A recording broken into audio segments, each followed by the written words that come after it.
আসসালামু আলাইকুম গাইস, আপনাদের সবাইকে। আমি আশা করছি আপনারা সবাই অনেক ভালো আছেন। কিন্তু এইবার হয়তো এত বেশি পরিমাণে রৌদ্র আর গরমে আপনাদের সবার অবস্থা অনেক খারাপ হয়ে গিয়েছে। কিন্তু কোনো সমস্যা নাই। এর কারণ হচ্ছে আমি কিন্তু আপনাদের সবার জন্য এসে পড়েছি।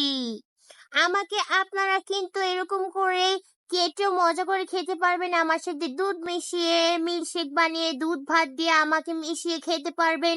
আমার কিন্তু অনেক উপকারিতাও আছে, এটা কিন্তু সত্যি কথা, আপনারা তো সবাই জানেন, ঠিক আছে?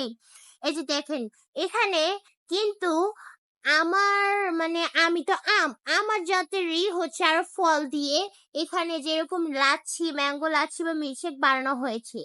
আবার এই জায়গার মধ্যে আপনারা দেখেন, এখানেও একটা বানানো হয়েছে। এরপর আবার এইখানে আরেকটা বানানো হয়েছে, এটা তো দেখতে সবচেয়ে সুন্দর লাগছে। আমাকে অবশ্যই আপনারা সবাই কিনে খাবেন, কারণ আমি কিন্তু অবশ্যই আপনাদের স্বাস্থ্যের জন্য উপকারী। আচ্ছা ঠিক আছে গাইস, তাহলে আমি বিদায় নিচ্ছি। আল্লাহ হাফেজ।